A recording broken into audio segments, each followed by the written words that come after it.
Alors, frères et sœurs, ce matin, nous saluons le homme béni, le Seigneur Jésus le Christ.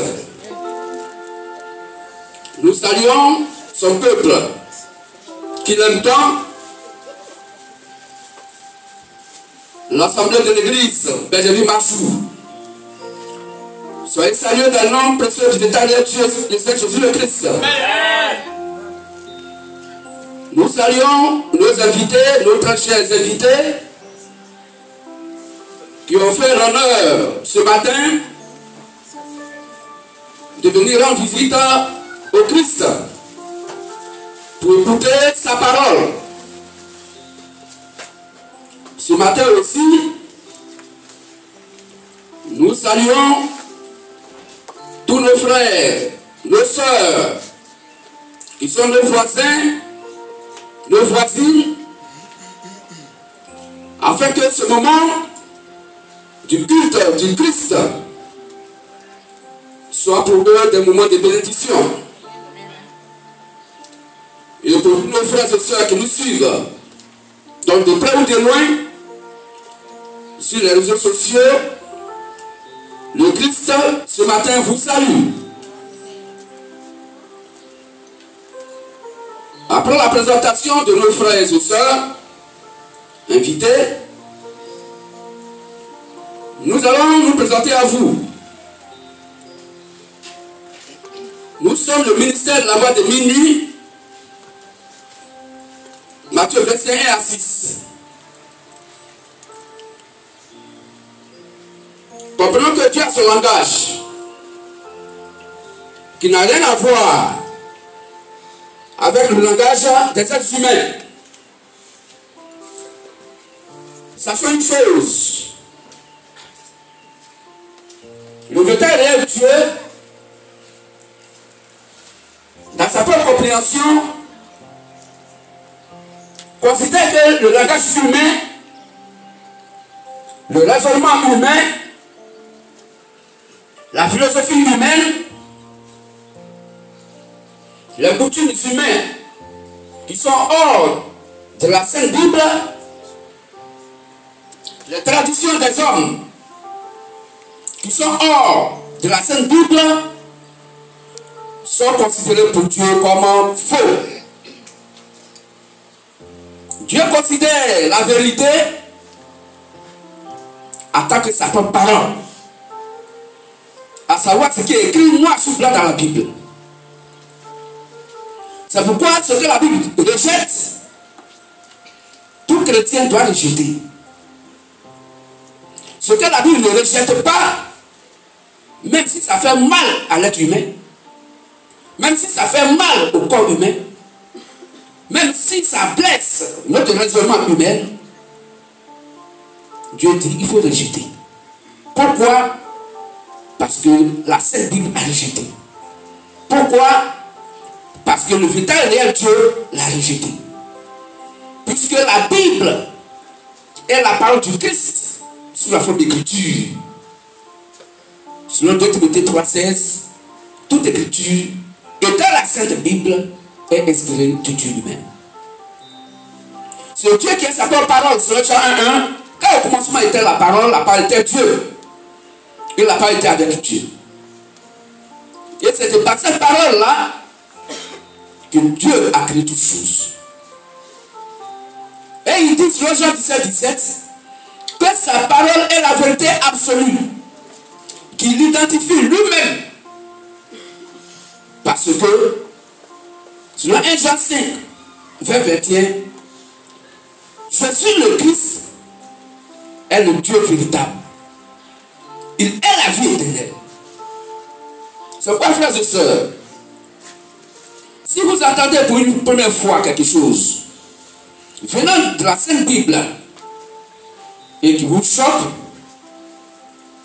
ne vous en faites pas. Notez, mettez d'écouter. Après le culte, vous allez poser des questions. On va ouvrir la Bible et elle-même va vous expliquer. Que ce bénisse. C'est pourquoi, frères et sœurs, que ce soit ici ou partout d'ailleurs, si dans le christianisme, l'on veut condamner, refuser, rejeter toute parole, il faut que tu sois sûr que ce que l'on dit, ce qui est prêché, n'est pas reconnu, est rejeté par la Sainte Bible. Donc, le chrétien condamne, parce que la Bible condamne. Le chrétien, la chrétienne le rejette, parce que la Sainte Bible rejette. Le chrétien ne condamne pas pour dire que ce que vous avez dit dans la Bible là, mon église n'a pas dit ça, donc c'est faux. Non. Est-ce qu'au commencement était une église? Au commencement était la parole de Dieu. Ce que vous dites là, dans la Sainte Bible là, moi, mon pasteur n'a pas dit ça. Moi, mon prêtre n'a pas dit ça. Moi, mon homme de Dieu n'a pas dit ça, donc c'est faux.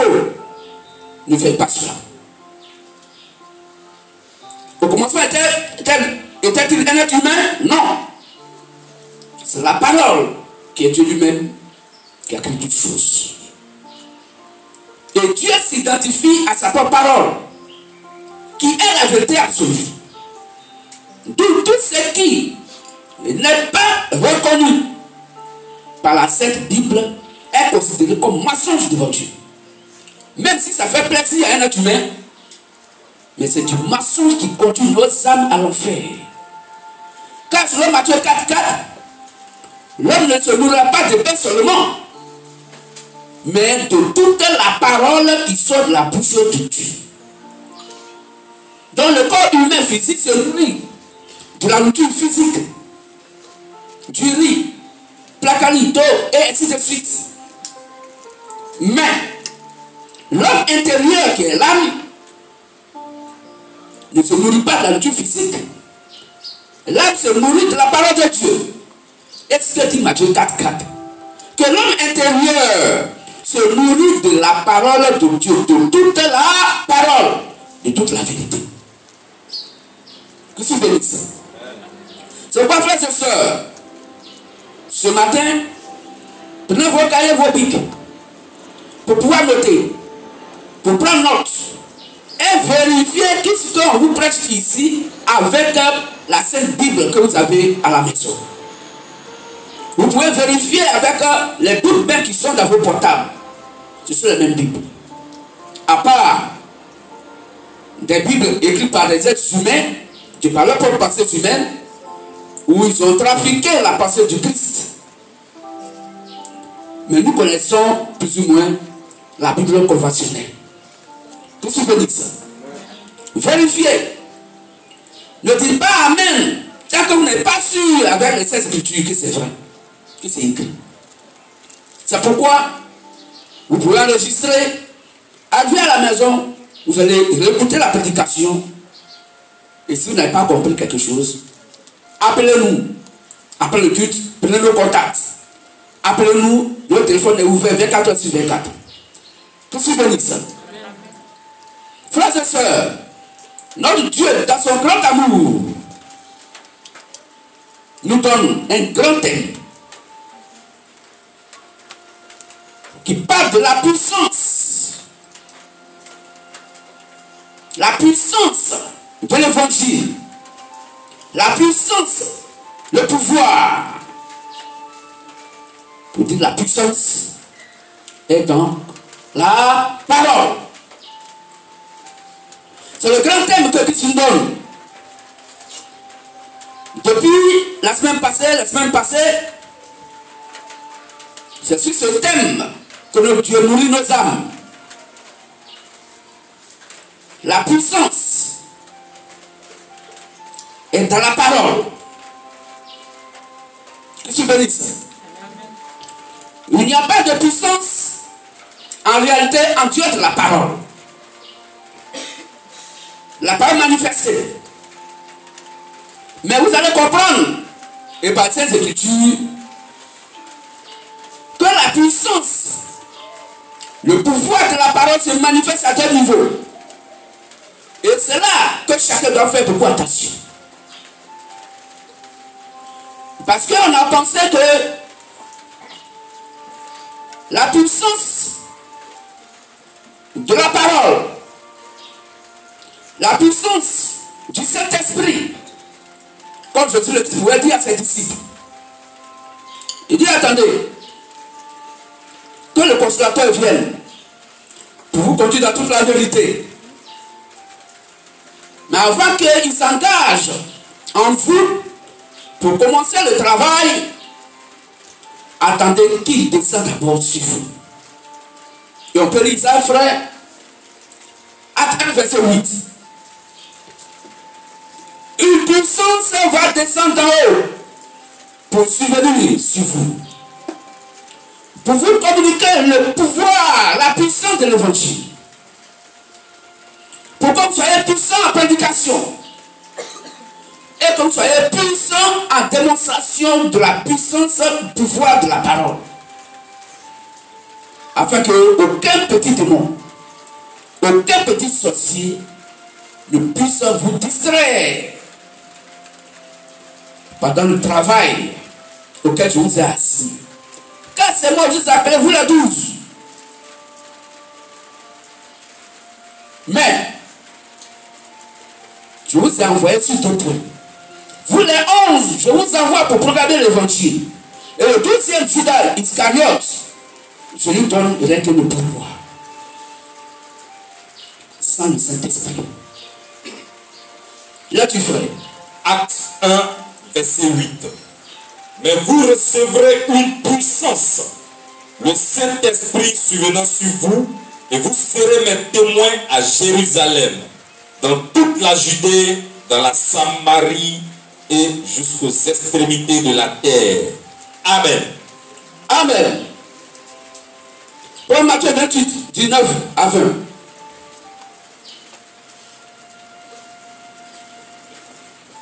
Donc, frères et sœurs, la puissance est dans la parole. Mais est-ce à dire que tout le monde sur cette terre a forcément besoin d'avoir la parole pour avoir le pouvoir? Et nos parents qui ne vont pas dans l'heure de prière, mais il a un don de vision pure. Il a un don de guérison pure.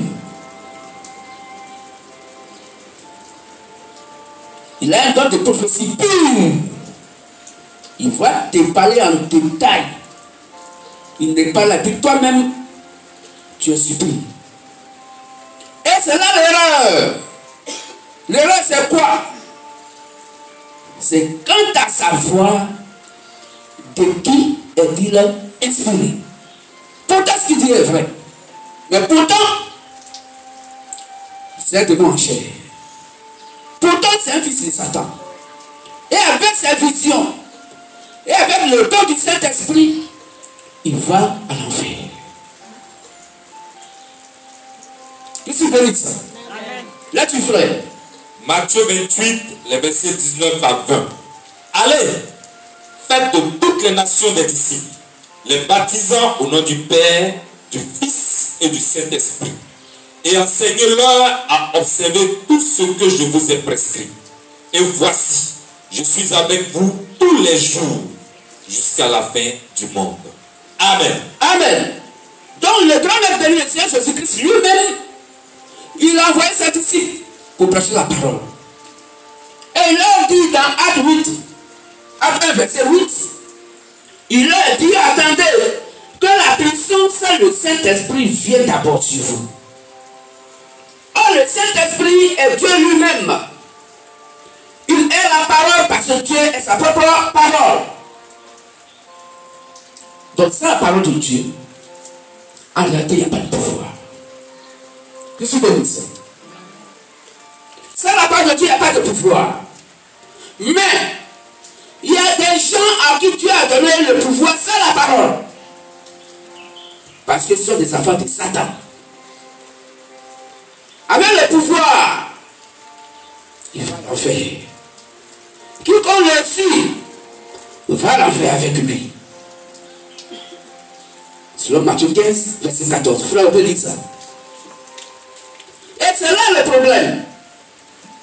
Parce que beaucoup de gens sont avides de pouvoir.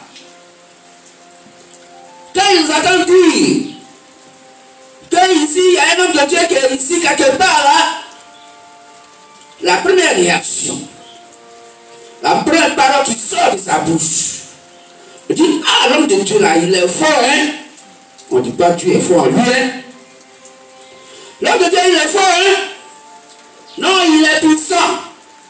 Non, il a le pouvoir. D'accord. Mais il t'a prêché quoi? Il prêche quoi? Quel est l'évangile du salut qui te prêche?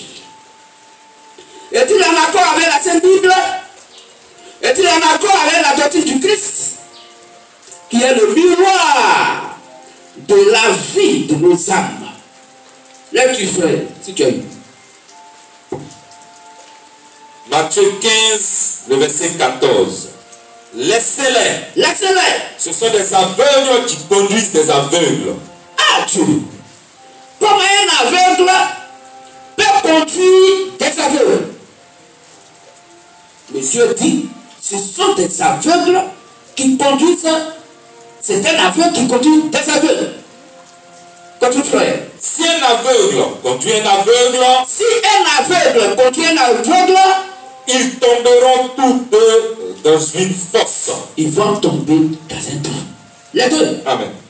Donc si ton homme de Dieu n'est pas sauvé, celui qui conduit ton âme, Hébreux 13:17. S'il va à l'enfer, quelle que soit ta foi, tu vas à l'enfer avec lui. Donc quand les gens vous font croire que le salut est personnel, c'est faux. Quand les gens vous font croire que la foi est personnelle, c'est faux. Non, moi j'ai ma foi, donc celui qui me conduit là, s'il va à l'enfer, moi là, je suis sûr que je vais le paradis parce que j'aime Dieu. Avec l'amour de Dieu que tu as, tu vas à l'enfer avec ton homme de Dieu, parce que c'est un aveugle qui t'a conduit toi-même en tant qu'un aveugle. Parce que tu n'as pas cherché à savoir si ce qui te prêche est écrit dans la Bible. Là-dessus. Hébreux 13, le verset 17. Et le frère Brabant, juste verset 3. Obéissez à vos conducteurs. Donc il faut obéir à celui qui te conduit. Selon que Dieu là, il faut lui obéir. Pourquoi? Et ayez pour eux de la déférence. Car il veille sur vos âmes. Il veille sur vos âmes. Comme devant en rendre compte. Aucun ne rend compte de son âme devant Dieu de manière personnelle. C'est faux. Aucun au milieu de nous ne peut rendre compte de son âme devant Dieu. C'est faux. Aucune personne dans une assemblée de manière personnelle ne peut rendre compte de son âme à Christ. C'est celui qui te prêche la parole. Celui qui est juge. Si lui, il est sauvé, vous tous qui l'avez écouté, vous êtes sauvés. S'il n'est pas sauvé, quelle que soit ta foi, quel que soit ton amour avec Christ, tu as fait tous les dons pour l'évangile. Le jour où tu meurs à la fin. Parce que c'est celui qui a la chair qui prêche l'évangile là. C'est lui qui est le gardien de vos âmes. Or, nous ne sommes que des instruments de travail du Christ. Et c'est le gardien général de notre Dieu qui tient nous tous éveillés nos âmes. Amen. Si l'évangile qui nous prêche à cette époque n'est pas reconnu par la doctrine du Christ, nous tous allons faire. Mais si ce qu'il prêche est en accord avec la doctrine du Christ, et comme longtemps, jusqu'à 21 ans, moi j'ai vérifié que c'est vrai, parce que je suis baptisé en 99, alors je suis sûr que dans le monde entier, il n'y a que le quartier général de notre Dieu seul qui détient la vérité publique pour le salut de nos âmes. C'est pourquoi notre évangile est vrai. L'évangile du MVM est vrai. Parce que nous l'avons vérifié avec la Sainte Bible et surtout la doctrine du Christ. L'évangile que nous, Seigneur Jésus le Christ, a confié à ses propres disciples appelés les apôtres. Toute personne qui a une adoration en dehors de l'adoration va la faire. Frère, tu peux continuer si possible. Qu'il en soit ainsi. Qu'il soit ainsi. Afin qu'il le fasse avec joie. Afin qu'il le fasse avec joie. Et non en gémissant. Oui. C'est qu'il ne vous serait aucun avantage. Amen. Et Timothée 4, verset 16. Et le frère va prendre Galates 26 à 9. Pour qu'on puisse comprendre que, en dehors de l'évangile, quel est le disciple de Jésus-Christ donc à prêcher, si ton homme de Dieu ne prêche pas comme eux ils ont prêché, si sa prédication n'est pas dans la maquette des premiers disciples de Jésus le Christ, quelle que soit ton adoration, quelle que soit ta sincérité, tu vas le faire avec lui. Frère, il faut prendre juste un verset 3. Quand tu vas lire, le frère peut dire, tu es déjà dessus, prends Galates 26 à 9. Donc, frères et sœurs, le christianisme, ce n'est pas un club d'amis. Le christianisme, ce n'est pas une sélection des gens qui vont travailler dans le champ de papa de quelqu'un. Ou quand quelqu'un arrive, on dit, ah, c'est le fils du boss, et puis on va s'incliner devant lui. La Bible dit, on ne s'incline pas devant un être humain. Le christianisme, c'est la sélection du Christ de notre âme avant la fondation du monde physique. Ce qu'il a marqué par son sang avant la fondation du monde physique. Des hommes qui s'est préparés d'avance. Pourquoi l'évangile à cette époque? Frères et sœurs, si tu n'es pas maître de Dieu, tu ne peux pas accepter la vérité publique. Et Dieu va te pousser à ne jamais accepter. Tu vas toujours trouver un petit grain de sable dedans. Et ce seul verset va te faire le paradis sur ton papa Satan. Que tu veux dire ça? C'est pourquoi la vie de nos âmes doit nous coûter cher. Dieu n'a pas besoin de quelqu'un pour l'aider. Non? Comme je me sens seul à la maison, je vais à l'église. Depuis quand la Bible dit qu'un chrétien va à l'église? Non? Comme si tu es dans ma cour, non, comme mes frères, mes soeurs, hey, je ne prie pas, donc je m'en vais à l'église. Aucun chrétien ne va à l'église. C'est Dieu qui va à l'église dans l'être humain vivant. Et c'est lui-là qui avait déjà marqué ton âme pour sa parole. Sur le chapitre 47, car celui qui est né de Dieu écoute les paroles de Dieu. Vous n'écoutez pas parce que vous n'êtes pas né de Dieu. C'est ce que dit la Bible.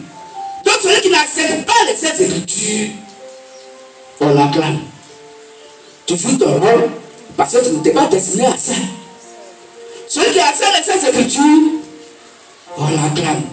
Pourquoi? Parce que tu étais destiné à ça. Frères et sœurs, quand les gens vous disent viens dans mon église pour que tu sois sauvé, c'est faux. Si tu le suis sur cette base-là, tu es un aveugle. Parce que la Bible n'a pas dit il faut aller dans un lieu de prière pour être sauvé. C'est faux. On est sauvé avant que la terre ne soit créée. Et chacun vient manifester sur la terre ce que Dieu a mis dans son âme. Si tu es marqué du paradis, tu quittes la terre, tu retournes au paradis. Quel que soit ton péché. Oui. Et pour mieux le dire, que tu sois tes péchés sur la terre. On ne dit pas pourquoi quelqu'un puisse faire du n'importe quoi. Parce que si tu fais du n'importe quoi, tu seras jugé directement sur la terre. Tu as cherché la femme de quelqu'un, il ne peut pas t'applaudir. Il ne peut pas aller en pharmacie et puis il va appeler quelques jouets pour t'applaudir. Tiens, continue. Il ne faut pas que tu vas me donner une maladie. Tiens, ça va. Il est prêt? Non. Mais il va t'envoyer des mercenaires. Et puis tu as senti comment on cherche femme de quelqu'un. Si tu as la chance, c'est là on t'envoie au cimetière. Mais si tu n'as pas la chance, ils te mettent ta boulot quelque part. C'est que la forêt va bien pousser. Donc frère, le christianisme, ce n'est pas un point de vue de quelqu'un. Le christianisme n'est pas un choix de quelqu'un. Non, moi j'ai choisi telle assemblée. Non, moi je préfère que si je suis dans telle assemblée, c'est ça. Est-ce que c'est ça qui fait l'appel? C'est Dieu qui nous appelle tous d'une manière ou d'une autre. L'un dans la maladie, l'autre dans la joie, l'autre dans la souffrance. Mais il dit, quand tu viens à lui, c'est lui qui va t'apporter maintenant la solution. Tout juste il a fait ceci pour que tu sois en contact avec lui. Qu'est-ce que c'est ça? Donc il n'y a que l'évangile des apôtres qui sauve. Frères et sœurs, tant que votre vieil homme, dans sa compréhension d'hier, dans le camouflage du faux évangile, de la religion se disant chrétienne, qui a marqué les uns et les autres, du fer rouge de l'enfer. Si aujourd'hui, tu écoutes la voix du Christ et qu'il te montre la voie à suivre, et que tu peux être libre aujourd'hui de quitter les griffes de Satan et venir à la maison chez ton Père, fais-le. Comme l'enfant prodige, il a tout dilapidé, il souffrait. Et souvent lui prêchait là-bas, il dit, moi quand il était dans un VM là, quand on prêche, on donne la version, on vérifie. Mais ici là, c'est l'évangile alimentaire. On dit donne ta vie à Dieu.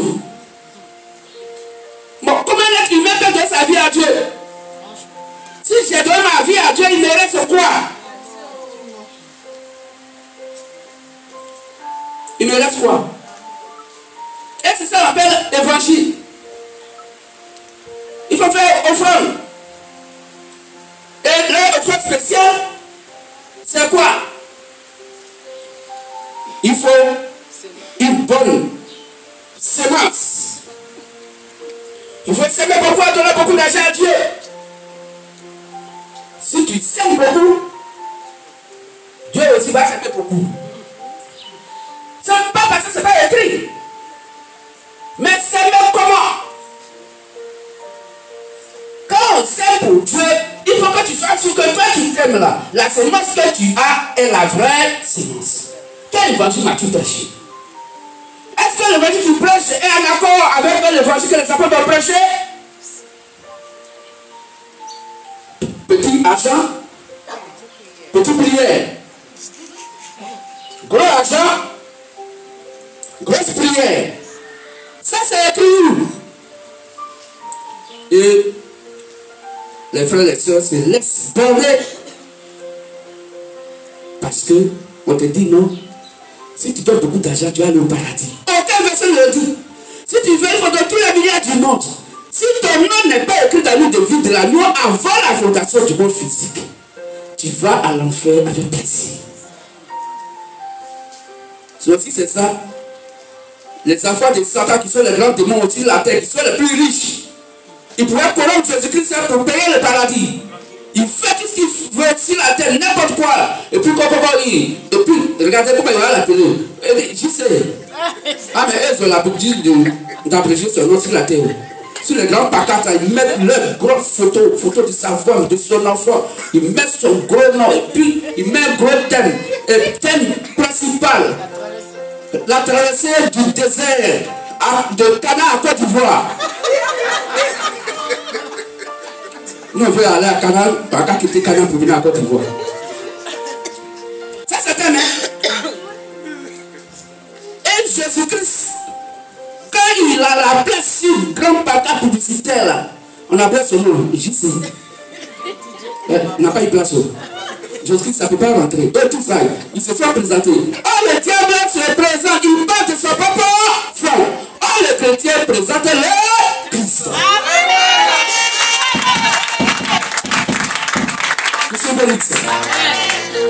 Frère, allez les deux versets et nous allons continuer avec le thème. Jude, verset 3.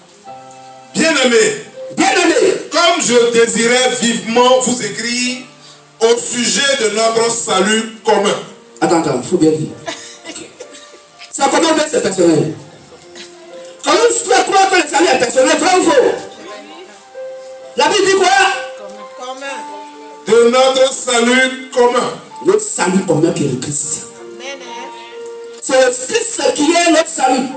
C'est quoi Simeon dans lui qui était avec la foi de Jésus, amen, il dit, Seigneur, tu peux maintenant me laisser mourir en paix, m'en aller en paix, car mes yeux ont vu ton salut. Qu'est-ce que vous bénissez ça? Donc, quand vous avez un évangile de salut personnel, vous partez à l'enfer avec. Ça, Dieu dit, tu es aveugle. La Bible dit, salut est commun. Toi, un courant te dit, salut est personnel, et tu prends ça vérifier avec la Bible. Qu'est-ce que vous bénissez ça? Et tu es coupable. On lit le livre de Actes 17. Actes 17, 11. Et on lit Actes 11, verset 6. Donc ne vous laissez pas, frère, mentir par des gens parce qu'ils ont pouvoir, par des gens parce qu'ils sont puissants. Donc Dieu est là. Non. C'est pas parce qu'il y a la puissance quelque part que Dieu est là. C'est pas parce qu'il y a le pouvoir quelque part que Dieu est là. Mais c'est Dieu qui les a donnés gratuitement. C'est un don gratuit de Dieu. Quand le soleil brille, est-ce que le soleil ne brille pas sur les bonnes herbes et les mauvaises herbes? Vous avez une fois vu le soleil a été de trier les bonnes herbes pour donner un coup de pied aux mauvaises herbes, pour dire non. Vous là, quittez là, viens briller sur les bonnes herbes. Vous avez une fois vu la pluie qui tombe en train de tomber seulement sur les bonnes herbes, mais la pluie tombe sur les bonnes herbes comme les mauvaises herbes. Le don de Dieu est donné à tout le monde. Que tu sois de Dieu ou que tu sois un démon. Et nous avons lu ça dans le livre de Matthieu 10, verset 1 à 2. Là-dessus, Galates, tu es à quel niveau, frère? Bon, Galates 1, 6 à 9. Galates 1, 6 à 9. Oui, Matthieu 10, à part verset 1. Je m'étonne que vous vous détourniez si promptement de celui qui vous a appelé par la grâce de Christ. Donc les apôtres, eux, ils parlent. C'est à qui ils s'ont confié l'évangile. Pour passer à un autre évangile. Pour passer à un autre évangile. Non pas qu'il y ait un autre évangile. Non. Mais il y a des gens qui vous troublent. Les gens vous troublent. Et qui veulent renverser l'évangile. Et il s'appelle homme de Dieu. Il dit, il vous trouble. Une femme vient à la chair, elle dit, Dieu m'a envoyé. Et puis elle prêche. Elle vous trouble. Parce que c'est du désordre. Ça n'a rien à voir avec cette écriture. La Bible s'oppose à l'application de la femme. Sur 1 Corinthiens 14, 33 à 38. Sur 1 Timothée 2, 9 à 15. Mais quand nous-mêmes, il dit nous-mêmes les apôtres, quand un ange du ciel annoncerait un autre évangile, si nous sommes là et un ange descend du ciel, Dieu m'a envoyé parce qu'il est quitté au ciel. Et que nous, les apôtres, on l'écoute prêcher. Et ce qu'il prêche n'a rien à voir avec ce que nous, les apôtres, on a prêché. Que celui que nous vous avons prêché, qu'il soit anathème. Qu'il soit maudit. Qu'il soit maudit. Qu'il parte à l'enfer. Nous l'avons dit précédemment. Il dit, on l'a dit précédemment. Et je le répète à cette heure. Et on le répète encore. Si quelqu'un vous annonce un autre évangile, si vous n'avez pas l'évangile que nous les apôtres on a prêché, que vous écoutez un soi-disant homme de Dieu, est-ce qu'il n'est pas en accord avec ce que nous avons prêché? Que celui que nous avons prêché, oui, qu'il soit anathème. Qu'il soit maudit. Amen. Frères et sœurs, c'est tellement simple de savoir que tu vas à la fin ou au paradis. Et ça, c'est compliqué. La religion vous a fait croire, c'est quand tu vas faire souffrir ton corps et puis toi-même tu sens dedans un sueur. C'est là que tu vas au paradis. C'est faux. Quand on va au paradis, ça va être souffrance. Mais si tu as déjà souffert sur la terre pour le paradis, Dieu va te dire quoi et puis tu vas l'écouter. Mais tu as pas déjà le prix sur la terre. Moi j'ai appris. J'ai souffert pour le l'évangile ici sur la tête. On dit, j'ai des carences. Combien de jours même? fait de 47 jours. Comme il veut aller au paradis, il met poisson. Il fait 50. Oui, ça Dieu, tu regardes, non? Ah! Il vient, il prend son argent de temps, il paye une meuble à l'homme de Dieu. Parce qu'il veut aller au paradis. Tout ça pourquoi? Parce qu'il veut aller au paradis. Est-ce que c'est ce que la Bible a dit? Tu as souffert comme ça, sur la terre. Tu as quitté, Dieu t'a vu. Tu as quitté, comme les gens le disent. Et puis, si par erreur, il a ouvert la porte du paradis, tu es rentré. Arrivé là-bas, là, ça dit toi-même, tu vas avoir ton quartier général. Ce que lui va commander, il va les commander. Mais moi, là, là où je suis arrivé ici, là, j'ai souffert, hein. J'ai payé le prix sur la terre. Est-ce qu'on comprend un peu ce que je suis en train de dire? Dieu, sachant toutes ces choses, il dit, vous êtes sauvés gratuitement. Comme ça, nous tous, quand on sera là-bas, tu sais que tu n'es pas digne d'être là. Et puis, t'envoies là-bas, hein? Ta bouche est fermée. Quand tu vas nous passer ici, je suis là. Mais tu as souvent sur la tête, tu vas dit, Amédée, viens. Il dit, Dieu, attends, j'ai fini d'abord ma chose, je viens après. Mais il va lui dire quoi? Parce qu'il a mérité ça. Que tu veux dire ça? Donc, toute personne qui n'a pas l'évangile, prêchée par les apôtres de Jésus-Christ, ou qui se pose à l'évangile prêché par les apôtres, les premiers disciples de Jésus-Christ, cette personne n'est pas reconnue par le Christ. On va lire ça, Matthieu 7, 21, 23. Le dernier verset, et nous continuons. Matthieu 7, 21, 23. Matthieu. Voici des gens qui ont eu le pouvoir. Pas d'abord, oui, c'est la même chose, continue ça. Matthieu 7. Dieu les a donné le pouvoir, parce qu'ils n'ont pas de pouvoir de par eux-mêmes. Mais, eux tous, en enfer. Continue, frère. Matthieu, chapitre 7, verset 21 à 27. 21, 23. 21, 23, d'abord. Matthieu 7, verset 21, 23. Ceux qui me disent, Seigneur, Seigneur. Ceux qui me disent, Seigneur, Seigneur, ne sont-ils pas des adorateurs? Vrai ou faux? Mais écoutez ce que Dieu dit. N'entreront pas tous dans le royaume des cieux. Allez. Mais il y a quel problème? Est-ce qu'ils ont dit Satan, Satan? Ils ont dit quoi? Seigneur, Seigneur. Oh, c'est le Seigneur que nous adorons, nous tous. Mais il dit, c'est pas tous ceux qui vont l'adorer là, qui vont tous aller au paradis. Mais celui-là seul, qui fait la volonté de mon Père, qui est dans les cieux. Qui est dans les cieux. Maintenant, comment faire la volonté de son Père qui est dans les cieux? Toi qui étais sur la terre, là, puis tu allais dans les cieux, puis demander. Mais il a déjà donné sa volonté au travers des êtres humains appelés les prophètes messagers qu'il a envoyés à chaque époque sur la terre. Celui-là, il faut écouter pour qu'il te montre la voie à suivre. Donner la nourriture convenable à ton âme pour que ton âme soit marquée du Saint-Esprit. Continue, frère. Plusieurs me diront en ce jour-là. Plusieurs vont me dire en ce jour-là. Seigneur, Seigneur, Seigneur, Seigneur. n'avons-nous pas prophétisé par ton nom? Ah, mais pourquoi question? Parce que le Seigneur, son visage a changé. Avec tout miracle qu'ils ont fait sur la terre.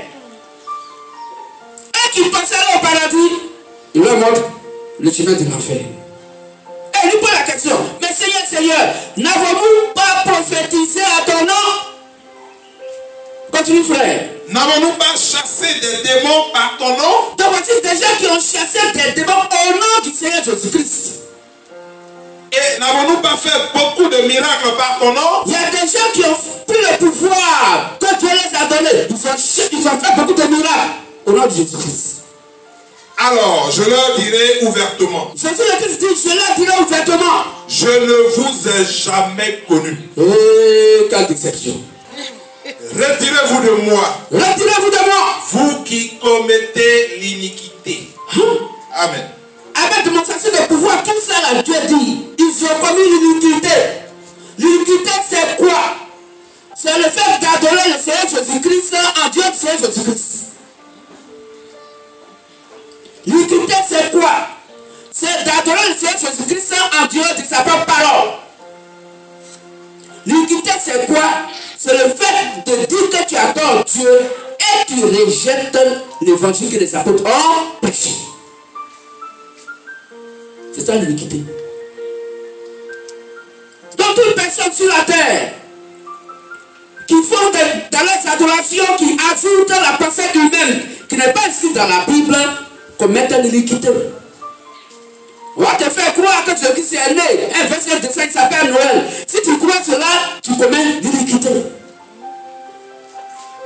On va te dire, il y a quelqu'un qui s'appelle Saint-Valentin. Et puis, on fait ça dans l'heure de prière, absolument de l'église. Tu crois à ça, tu commets l'iniquité. Toi qui fais fête de paix dans l'heure de prière et tu dis, Dieu est d'accord avec, tu commets l'iniquité. Parce que ce n'est pas écrit dans la Bible.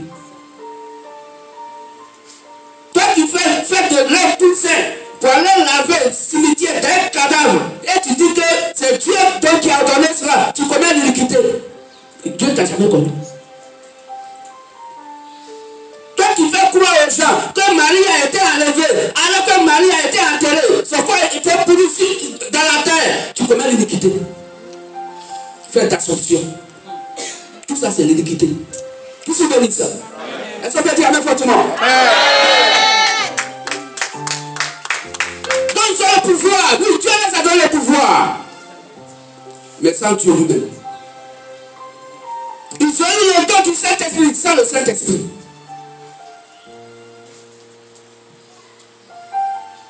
Pour que celui qui est né de Dieu puisse distinguer ce qui se mange de ce qui ne se mange pas.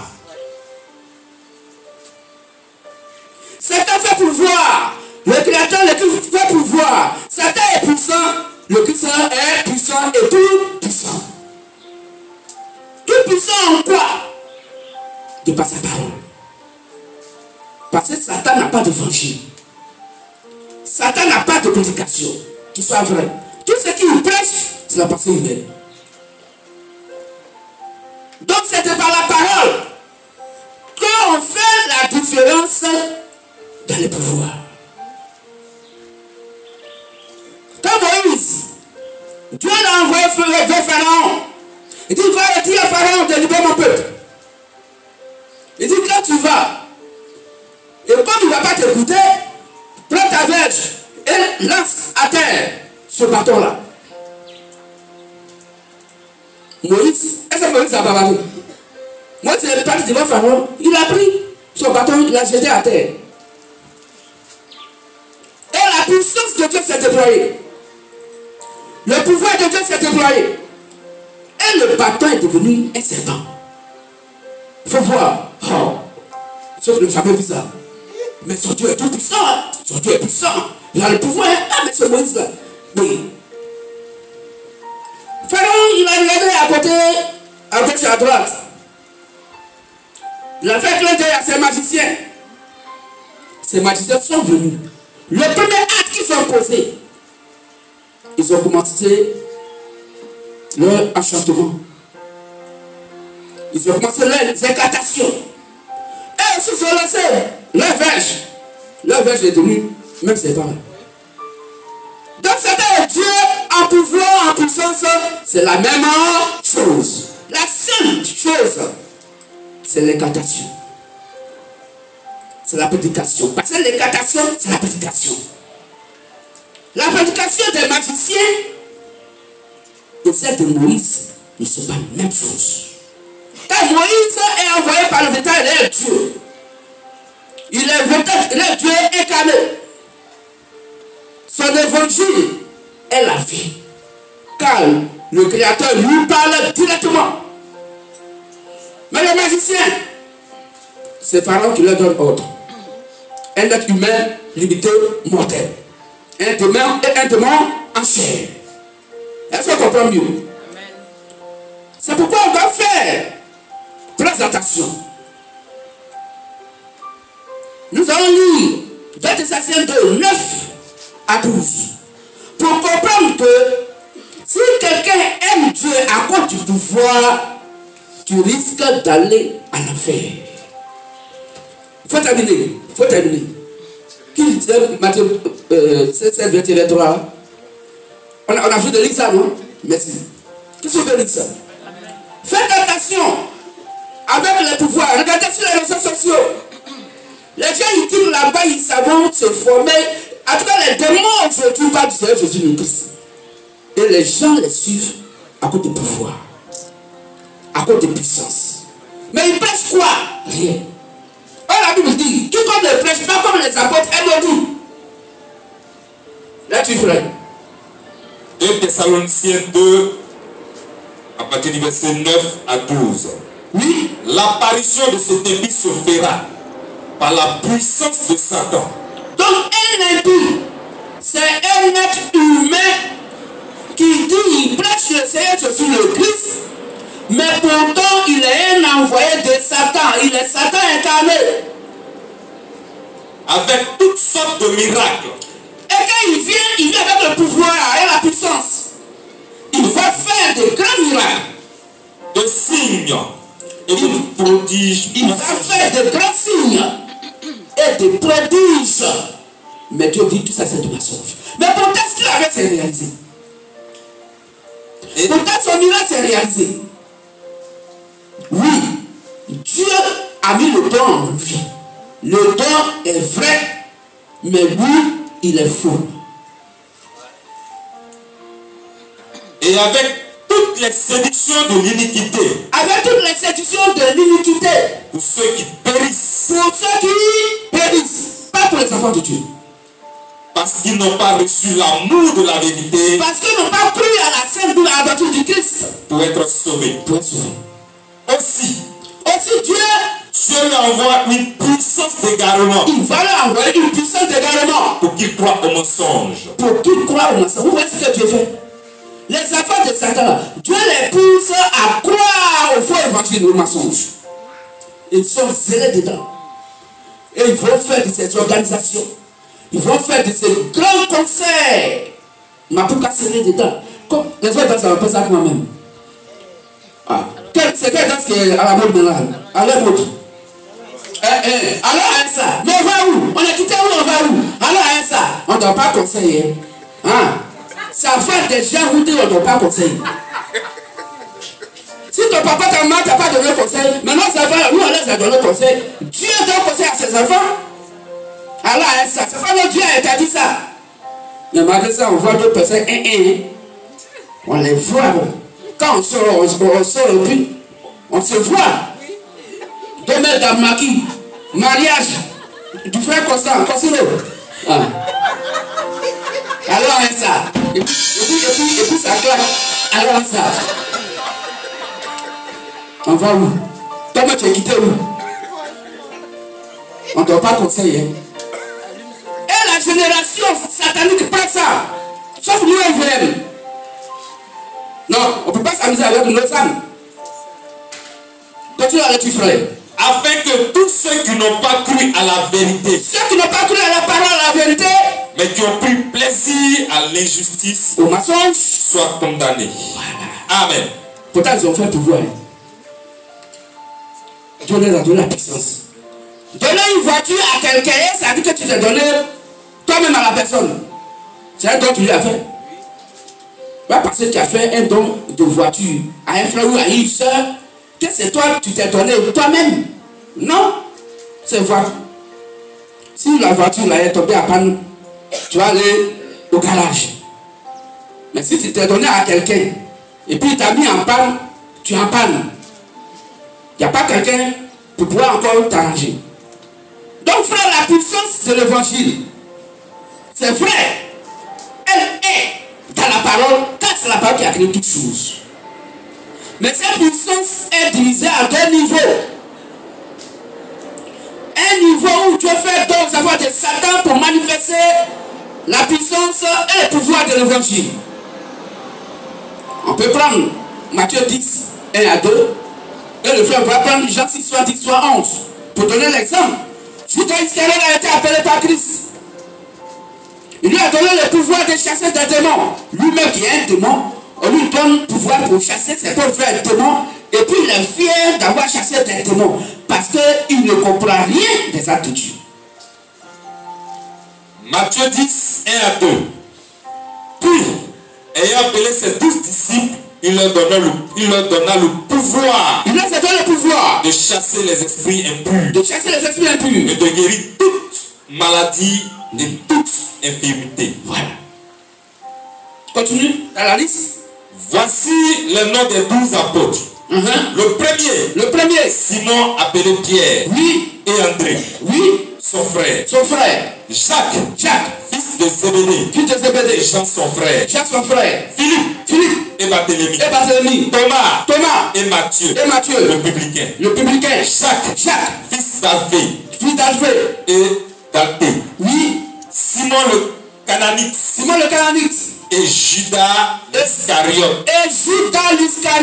Celui qui livra Jésus. Voilà. Mais est-il là-bas appelé? Est-il là-bas dans le pouvoir? Mais qui est-il? La Bible va nous dire qui est Judas Iscariote. Jean 6, soit 10, soit 11.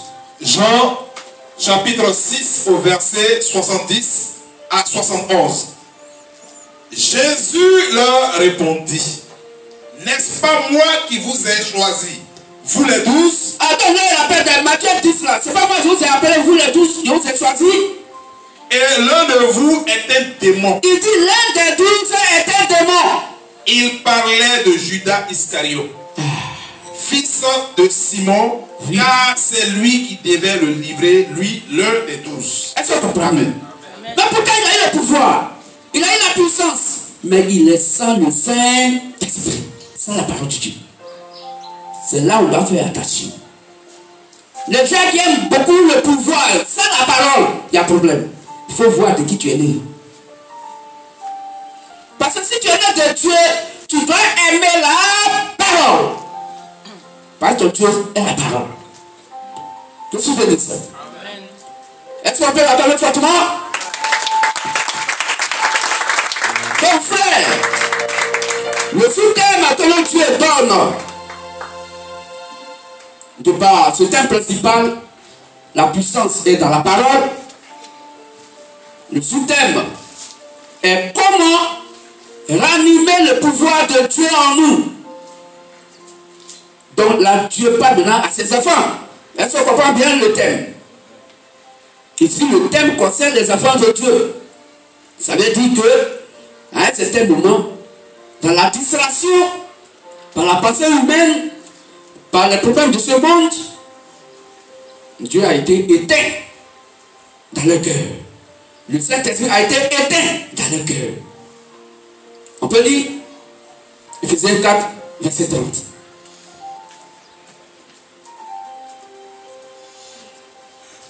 Donc, l'Esprit du Christ, le Saint-Esprit, le véritable Dieu est éteint dans le cœur. Alors, comment ranimer le pouvoir de Dieu en nous? Puisque désormais Dieu est en nous sous forme de son esprit et sa parole. Sur 1 Corinthiens 3,16, vous avez le temps de Dieu et l'esprit de Dieu habite en vous. Mais à un certain moment, ce Dieu, on l'éteint d'une manière ou d'une autre. Là, tu ferais. Ephésiens 4, le verset 30. N'attristez pas le Saint-Esprit de Dieu, par lequel vous avez été scellés pour le jour de la rédemption. Amen. Amen. N'attristez pas le Saint-Esprit de Dieu qui est en vous. Donc si Dieu est attristé, il est en toi l'électricité. Donc il est inefficace. Il ne peut plus rien faire. Donc comment ranimer ce Dieu-là? Le pouvoir qu'il est en nous. Puisque ce Dieu est attristé en nous, le pouvoir est éteint.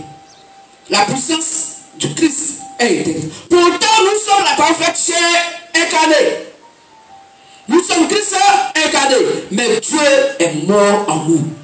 Dieu est inefficace en nous. Il ne peut plus rien faire. Pourquoi? Parce qu'il a attristé à cause de ces comportements que nous avons.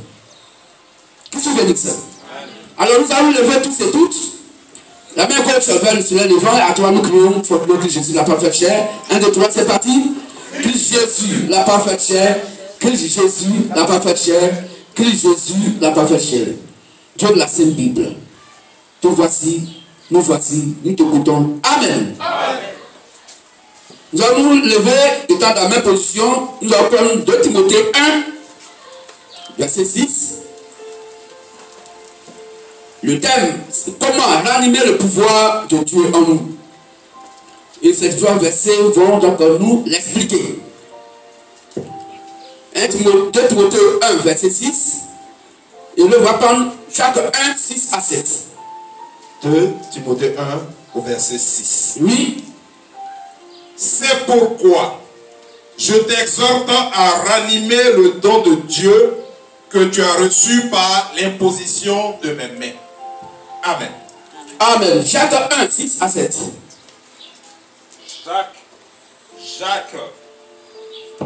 Jacques 1, 6 à 7. Mais qu'il la demande avec foi, sans douter, car celui qui doute est semblable au flot de la mer, agité par le vent et poussé de côté et d'autre. Qu'un tel homme ne s'imagine pas qu'il recevra quelque chose du Seigneur. Amen. Amen. Merci. Asseyons-nous calmement et écoutons calmement. Que se bénisse. Comment ranimer le pouvoir de Dieu en nous? Nous comprenons aisément, la Bible elle est intéressante. Notre Dieu, il est intéressant. Chacun d'entre nous a de Dieu un don particulier. Quand ton temps sera arrivé, pour qu'il utilise ce qu'il a posé en toi, il le fera autant convenable. Alors nous voyons tout à l'heure que Dieu a donné des dons à tout le monde. Ce n'est pas un don parce que quelqu'un manifeste un don qu'il est forcément de Dieu. Pas parce que quelqu'un manifeste un don du Saint-Esprit qu'il est forcément de Dieu. Qu'est-ce que je dis? C'est pourquoi je t'exhorte à ranimer le don de Dieu que tu as reçu par l'imposition de mes mains. C'est Paul qui parle à Timothée. Et faisait quand on dit, on ne doit pas attrister Dieu en nous de par un certain type de comportement. Ce qui fait que Dieu dort en nous. Dieu est mort en nous. Dieu ne peut plus rien faire. Et les petits démons, nos parents sorciers, lavent nos doigts à tout moment. La main sèche. Difficulté ici. Problème par là. Toi, chrétien, depuis sorcier te fatigue. Toi, en qui se trouve le créateur du sorcier? Depuis que la créature est au-dessus du créateur. Mais Dieu marche sur ses propres conditions. Quoi qu'il soit tout puissant, il marche selon sa parole. Il dit, quand il est attristé dans le cœur, il ne fait rien. Vous souvenez ça? Quand le moment est venu, s'il y a des frères et des sœurs qui, ayant ce véritable de Dieu en eux, en elles, et qui seraient endormis dans nos cœurs, le message vient simplement pour ranimer ce Dieu-là en nous. Pour que son pouvoir soit ranimé en nous. Pour que sa puissance soit ranimée en nous. Mais la première condition, ici, par le verset de Jacques 1, 6 à 7, il ne faut jamais douter de lui. Si tu doutes de Dieu, oh, il a sa propre parole. Et cette parole, la vérité, c'est Jean 17, 17. Qui l'identifie. Selon 1 Jean 5, 20, 21. Attends que le Dieu véritable, la vie éternelle. Donc si nous doutons de sa parole, nous doutons de lui. Nous doutons du Saint-Esprit. Alors le Saint-Esprit est attristé en nous. Dieu est attristé en nous. Il perd sa puissance en nous, quoi qu'il soit là. Il perd ses pouvoirs en nous, quoi qu'il soit présent. Il faut le ranimer. De par quoi? De par la parole. Vous souvenez de ça? ce message sur deux angles. Je crois que vous avez déjà compris quelques portions. Parce que le don divin, notre Dieu le donne à toute chair qui est sur la terre. Les gens qui se déplacent d'assemblée à assemblée, quand ils voient attaquer, on dit, ah, c'est dans l'assemblée de on dit, est-ce que tu as voir là-bas? Ah, le soin est fort, tout le monde là-bas. On attend, on dit, ah, 2 jours là, non, lancement du QG. Ah, le Dieu le dit, puissamment, hein, ici tout est vide, on a 2, 3. Bon, ce qui est sûr, c'est jamais arrivé ici, mais je dis ça comme ça. Qu'est-ce qu'il veut dire ça? Quand les gens vont attendre, on dit, ah, pourtant il est dans MVM. On peut ces mots quand même, mais il est dans MVM. On va dire MVM, il est dans MVM. Tu vas attendre, il est parti quelque part. Tu attends dans la police, tu dis non, ah, on dit il y a quelqu'un qui est là-bas, hein, son onction. Non, il n'y a pas son Dieu. Frères et sœurs, ne faites pas ces erreurs. Comprenons aujourd'hui, le Christ dit, il a donné le don du pouvoir et la puissance à n'importe qui, y compris des démons. Qu'est-ce que veut dire ça?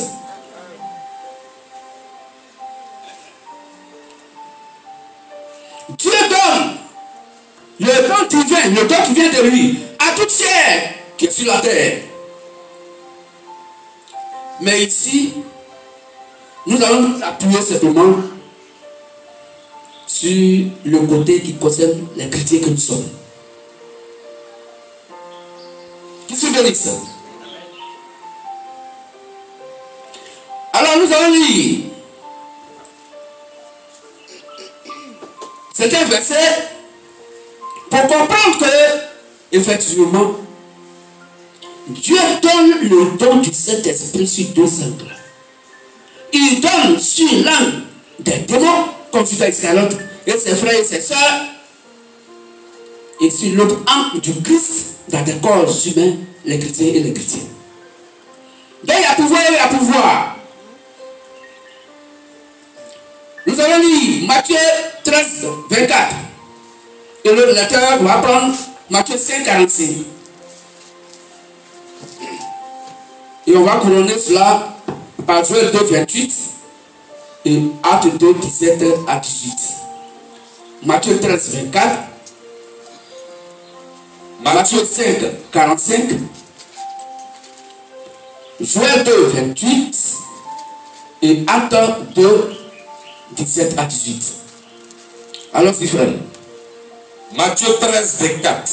Oui. Il leur proposa une autre parabole. Jésus leur proposa une autre parabole. Et il dit, le royaume des cieux est semblable à un homme qui a semé une bonne semence dans son champ. Voilà. Donc, le Dieu a semé sa bonne semence dans son champ. Il a semé ses enfants dans son champ. Donc, Dieu a ses propres enfants. À qui? En qui il a déposé le pouvoir. En qui il s'est investi lui-même. Donc, ils sont la parole parce qu'ils sont Dieu. Ils sont la puissance parce qu'ils sont Dieu. Et ils sont le pouvoir parce qu'ils sont Dieu. Parce qu'ils sont la parole. Car la puissance est dans la parole qui est Dieu lui-même. Qu'est-ce que je veux dire?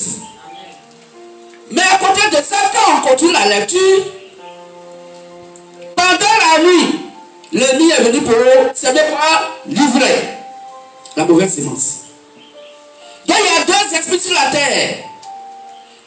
Il y a 2 types d'humains sur la terre. Les enfants de Dieu et les enfants de Satan. C'est ce qui fait les 2 angles. Maintenant, Dieu veut parler ici dans ce thème, ranimer le pouvoir de Dieu en nous, sous l'angle donc de nous les chrétiens.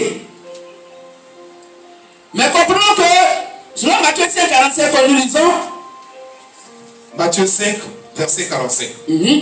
Afin que vous soyez fils de votre Père qui est dans les cieux. Donc Dieu a fait de nous les fils donc, de notre Père qui est dans les cieux. Car il fait lever son soleil sur les méchants et sur les bons. Et il fait pleuvoir sur les justes et sur les injustes. Amen. Qu'est-ce que vous dites ça? Donc dans une assemblée d'église, il y a toujours les deux séances.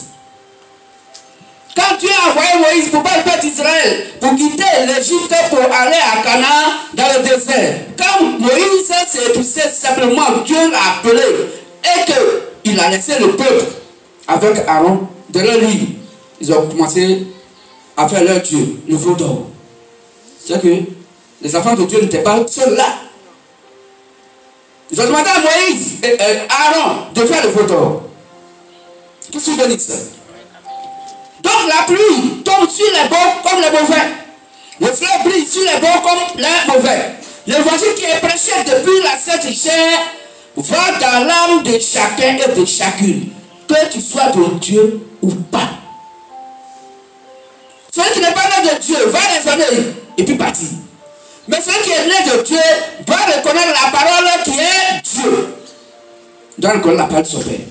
Car celui qui est né de Dieu écoute la parole de son Père qui est Dieu lui-même. Joël 2:28. Joël 2:28. Après cela, je répandrai mon esprit sur toute chair. Donc Dieu qui est esprit, qui est donc le Saint-Esprit, il dit le Saint-Esprit est répandu sur toute chair. Il n'a pas dit dans toute chair. Parce que 1 Corinthiens 3:16 est différent de Joël 2:28. Quelque chose qui est sur toi et quelque chose qui est en toi, est-ce que c'est la même chose? Il dit, ouais, répand son esprit sur toute chair. Donc, quand tu sois de Dieu, tu peux recevoir un don du Saint-Esprit. Quand tu ne sois pas de lui, tu peux recevoir un don du Saint-Esprit. Vos fils et vos filles prophétiseront. Est-ce qu'il a dit mes fils?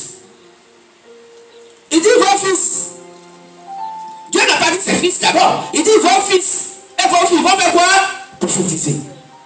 Or, la prophétie était donc du Saint-Esprit qui vient de Dieu lui-même. Satan prophétise. Vos vieillards auront des songes. Les vieillards vont avoir des songes. Et vos jeunes gens des visions. Et les jeunes gens vont avoir des visions. Tous ces dons sont des dons du Saint-Esprit. Mais qui est répandu sur les enfants de Satan. Qu'est-ce que vous venez de ça? Prends Acte 2, 17 à 18. Acte chapitre 2, versets 17 à 18. Oui. Dans les derniers jours, Il dit dans les derniers jours, dit Dieu, oui, je répandrai de mon esprit sur toute chair. oui, encore. Vos fils Il dit vos fils et vos filles et vos filles prophétiseront. dans le verset confirme, Joël 2, 28. Vos jeunes gens Vos jeunes gens, auront des visions. ils vont avoir des visions. Les visions font partie des dons du Saint-Esprit. Et vos vieillards auront des songes. Oui. Oui, sur mes serviteurs Ah, lui aussi ses serviteurs. et sur mes servantes. Et lui Dieu aussi ses servantes. Dans ces jours-là, Dans ces mêmes jours-là, je répandrai de mon esprit voilà, et ils prophétiseront. voilà. Amen. Donc Satan prophétise. Le véritable Dieu prophétise. Les deux le font dans des corps humains. Voici les deux angles. Des différentes manifestations de dons. De différentes manifestations du pouvoir et de la puissance. Qu'est-ce que vous dites ça?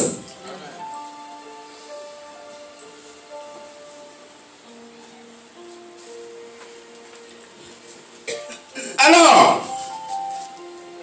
les dons du Saint-Esprit, il faut faire la différence entre les dons du Saint-Esprit et le don du Saint-Esprit. Qu'est-ce que vous dites ça? Les dons du Saint-Esprit sont les différentes manifestations du pouvoir de Dieu dans le corps de chacun et de chacune. Or, ces dons-là sont accordés à toute chair, à toute personne, que tu sois de Dieu ou pas. C'est pourquoi Judas l'Iscariote a chassé des démons. Or, la scène, c'est merveilleux de la Bible dit que celui qui n'a pas la foi ne peut pas avoir quelque chose de la part de Dieu. Vrai ou faux? Mais Judas Iscariote, c'est un démon. Avait-il la parole en lui? Avait-il la foi? Selon Romains 10:17, quand la foi avec ce que l'on entend, je dois entendre la parole de Christ. Mais pourtant, il a reçu le don du Saint-Esprit et il a chassé des démons. Qu'est-ce que vous voulez dire ça? Dieu lui a donné le don. Il donne le don à tout le monde. Qu'est-ce que vous voulez dire ça? Son esprit est tombé sur toute chair. Est-ce que ceux qui ne sont pas chrétiens ont la foi? Jamais. Quelqu'un qui n'est pas chrétien, est-ce que la personne a la foi? Or, la foi, c'est la parole du Seigneur Jésus le Christ. Mais, leur don peut s'exercer convenablement sans qu'il ait besoin de la foi. C'est ça qui crée la différence entre les chrétiens et les enfants de Satan. Eux, ils n'ont pas besoin de la parole pour manifester le don du Saint-Esprit. C'est Dieu qui a fait sa chose comme ça. Mais nous, les chrétiens, il y a condition. Qu'est-ce que vous voulez dire ça? Donc eux, ils n'ont pas besoin donc, de la foi pour exercer convenablement donc, le don que Dieu leur a donné. C'est pourquoi on peut voir des féticheurs, des sorciers et même des religieux dont le don est en mouvement. Pourtant, ils ne croient pas à la sincère merveille de la Bible, qui est la foi. Mais toi, qui crois en la Bible, pour que ton don soit puissant, il faut que ta foi soit vraiment assise sur la Bible. Donc, tu dois honorer certains engagements qu'on va lire tout à l'heure, frères et sœurs. Parce qu'il y a des gens qui ont des véritables dons du Saint-Esprit, mais ils n'ont pas reçu le Saint-Esprit. Est-ce que vous comprenez ça? Puisque le Saint-Esprit, c'est la part de Dieu. C'est Dieu lui-même en nous. Mais il a le don du Saint-Esprit. Sans le Saint-Esprit, sans la parole. Et il peut manifester le don du Saint-Esprit. Il n'a pas besoin de la parole de Dieu. C'est pourquoi vous voyez comment leurs dons sont rapides. Lui, il n'a pas besoin de parler. Il n'a pas besoin d'être dans des conditions. Qu'est-ce que vous dites ça? Alors, frères et sœurs, ces choses-là, ils sont l'un des pouvoirs du Saint-Esprit. Car si quelqu'un a tenté de faire un don d'une voiture, cette personne ne sait pas de lui-même. À moi. Qu'est-ce que vous dites ça?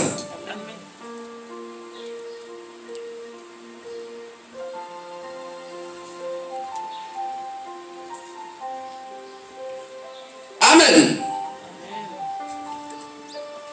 Alors, la Bible nous dit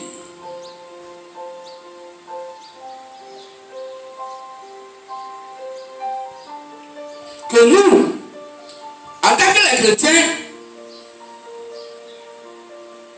pour que ton don soit puissant, il faut que ta foi soit vraiment assise sur les Saintes Écritures. Et que ceux-là qui ont reçu le don que Dieu les a donnés gratuitement n'ont pas besoin de la part de Dieu pour que ce soit en mouvement. Car souvent les gens confondent le don du Saint-Esprit et le Saint-Esprit. Le don, c'est un cadeau que le Saint-Esprit te fait. L'un des pouvoirs que le Saint-Esprit te donne. Ceux qui ne sont pas chrétiens reçoivent l'un des pouvoirs du Saint-Esprit. Même le don que Satan a, c'est Dieu qui lui l'a donné. Donc aucune création, qu'elle soit visible ou pas, ne peut pas avoir un pouvoir qui ne vient de Dieu. Tout pouvoir vient de Dieu. Que ce soit par Satan, c'est Dieu qui lui a donné. Donc ceux qui ne sont pas chrétiens n'ont pas besoin d'avoir la foi à la Bible pour que leur don se manifeste. Ça c'est le premier cas, le premier angle, le premier cas que nous voyons. Ils n'ont pas besoin de croire en Jésus-Christ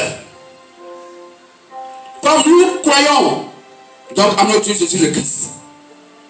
Ils n'ont pas besoin de croire à la doctrine du Christ pour que leur don se manifeste. Donc ils sont différents de nous parce que nous, nos dons se manifestent. Pour que nos dons se manifestent, il y a des conditions. Comme eux, c'est un seul pouvoir que Dieu les a donné et qu'après, ils vont aller dans leur lieu, à savoir l'enfer, ou retourner dans leur lieu de prière, absolument appelé l'église. Dieu ne fait pas trop pression sur eux pour que leur don se manifeste. Mais nous, les chrétiens, il y a des conditions. Parce que ils manifestent le don que Dieu les a donné. Pas pour la gloire de Dieu, mais pour la gloire de Satan. Ils manifestent la puissance de Dieu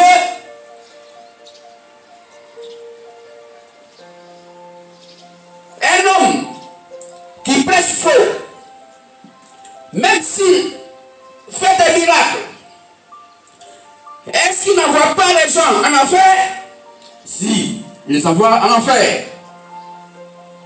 Mais eux, ils ont le don du Saint-Esprit. Dieu les a donnés.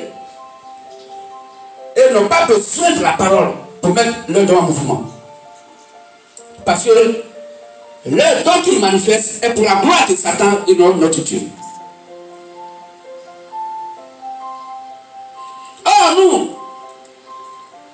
Nous devons le faire pour la gloire de Dieu. Donc Dieu nous donne des conditions. Pourquoi? Parce que quand les gens vont voir les conditions, ils vont croire que vous avez le même don. Mais vous êtes différents par la prédication de la parole et par le comportement digne de l'évangile. Or, eux, ils s'en foutent de ça. Eux, ils manifestent pouvoir. Ils manifestent puissance. Mais l'évangile, à savoir si c'est en accord avec ce que les apôtres ont prêché, ils s'en foutent. Ils ne savent même pas. De deux, tous les grands mauvais comportements de ce monde, ceux qui sont dedans. Exemple, mariage homosexuel. Et dans lieu de prière, on dit on est chrétien. Et puis homme de Dieu marie, garçon avec garçon, femme avec femme. Et on dit Dieu est tout puissant. Quand Moïse tombé son bâton, il n'a pas fait d'incantation. Mais les autres ont fait des incantations. On a lu ça tout à l'heure. Donc, le peuple qui était là a vu qu'ils ont fait les mêmes miracles. Mais par leur voix différente. Et l'incantation qui a été faite est donc leur prédication, à savoir les magiciens. Ils ont fait les mêmes miracles. Mais leurs incantations n'étaient pas la même chose que Moïse. Car Moïse n'a pas fait d'incantation. Ils ont prêché leur évangile. Leur faux évangile. Leur évangile alimentaire. Leur évangile ECM. Éducation civique et morale. Leur évangile, il faut avoir bon comportement pour aller au paradis. Leur évangile, il faut suivre les 10 commandements pour aller au paradis. Qui n'a rien à voir avec la doctrine du Christ. Donc, l'autre prêche des conneries et toi le chrétien qui prêche la Bible. C'est ce qui fait la différence entre les deux pouvoirs, entre les deux puissances. C'est la parole prêchée et le comportement digne de l'évangile. Le comportement digne de la chrétienté. Pourquoi celui qui est né de Dieu, même s'il ne voit pas, même s'il voit des miracles similaires, donc les mêmes miracles, fasse attention parce qu'il est sorti, fasse attention parce qu'il est sorti de la bouche. Les mêmes miracles, mais il faut écouter l'évangile qui est prêché de l'un par l'un et l'autre. Et c'est en accord avec ce que les apôtres ont prêché. Donc nous les chrétiens, pour que nos dons s'exercent, nous devons vivre une vie digne de l'évangile. Mais surtout, avant de vivre une vie digne de l'évangile, nous devons être surtout collés aux saintes écritures, à la sainte parole du Christ. Un homme qui est beaucoup collé aux écritures, qui prie 7 fois par jour, et qui pense beaucoup d'écriture, donc la Sainte Bible, la parole, son don va se lever tout de suite. Si nous menons une vie digne de l'évangile, et que nos cœurs ne nous condamnent pas, notre don va se lever. Christ nous bénisse. C'est pourquoi en lisant 1 Jean 3, 18 à 20, la Bible dit: petits enfants, n'aimons pas en parole et avec la langue, mais en action et avec vérité. Par là, nous connaîtrons que nous sommes de la vérité. Et nous rassurerons nos cœurs devant lui. Car si notre cœur nous condamne, Dieu est plus grand que notre cœur. Et il connaît toutes choses. Mais si nos cœurs ne nous condamnent pas, nous avons de l'assurance devant lui.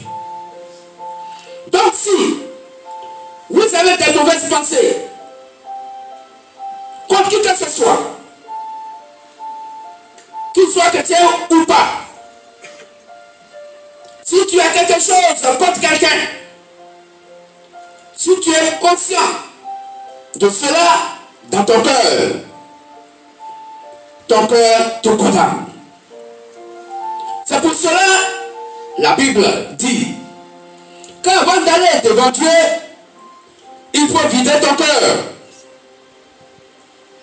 Donc tant qu'il y a un petit péché ou une mauvaise pensée cachée dans ton cœur, le pouvoir de Dieu ne peut jamais se lever parce que nous sommes chrétiens. Or les autres, ils vont faire ce qui est mauvais Et puis il fait ça même le pouvoir que Dieu lui a donné.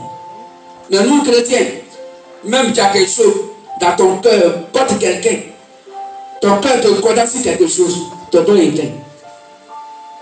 Que tu bénisses ça.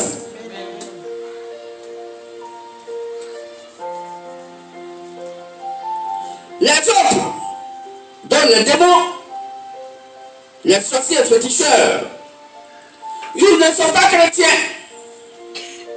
Ils n'ont pas besoin d'avoir la foi. Or, la foi, c'est de croire à la Bible.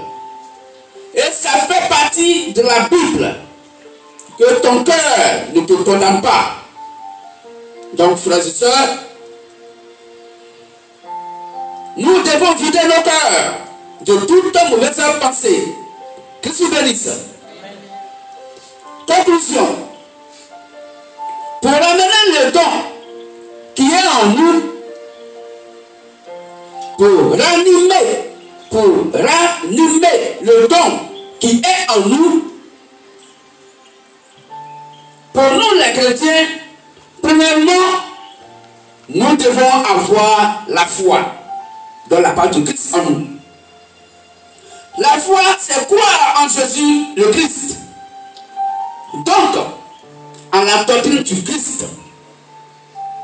Et ensuite, nous devons vider nos cœurs de toute autre chose, parce que notre cœur ne doit pas nous condamner. Et nous devons vivre une vie digne de l'évangile. Nous devons être collés à la Sainte Bible, aux Saintes Écritures, la Sainte Bible. C'est pour cela que la Bible dit qu'il faut toujours se coller à elle. Et ce que nous avons lu dans Josué 1, verset 8. Ce que nous avons lu dans Josué 1, verset 8. Pour trouver la conclusion de comprendre Josué. que nous devons donc être collés à la Sainte Bible. Josué 1, verset 8. Josué chapitre 1 au verset 8.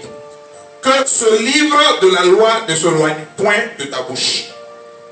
Médite-le jour et nuit pour agir fidèlement selon tout ce qui y est écrit. Car c'est alors que tu auras du succès dans tes entreprises. C'est alors que tu réussiras. Amen. Amen. Dans la parole de Dieu, nous devons être constamment collés à la parole. Comme nous le faisons déjà. Que le véritable et réel Dieu, le Seigneur Jésus le Christ, bénisse ce matin de par ce glorieux thème qu'il nous donne. Comment ramener le pouvoir de Dieu en nous.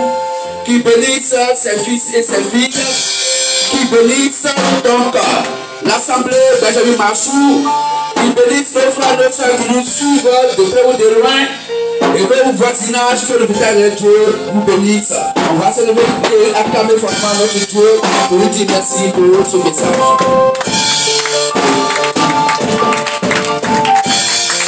Que nous bénisse. Merci frère. Alors y a-t-il des frères ou des sœurs? On peut s'asseoir, on a encore 2 minutes. Des frères et des sœurs qui voudraient accepter Christ par l'eau du baptême, il n'y a rien à payer, c'est gratuit. Sur le acte 2, si Christ a touché ton cœur, que ce qui est prêché est vrai, et qui te met à cœur d'accepter l'eau du baptême, tu te baptises. Il n'y a pas cours de baptême, il n'y a pas cours de catéchuménat, il n'y a pas d'étude biblique avant d'être baptisé. La Bible dit que l'enseignement vient après le baptême. Donc s'il y a des frères et des sœurs qui veulent accepter Christ par l'eau du baptême, peuvent se lever pour qu'on puisse les voir. Le jour où ils veulent se faire baptiser, on pourra donc les baptiser. Que Dieu bénisse. Quand nous avons fini, on va se lever tous et toutes. Et nous allons demander au groupe des chants de nous donner un cantique chaud, un cantique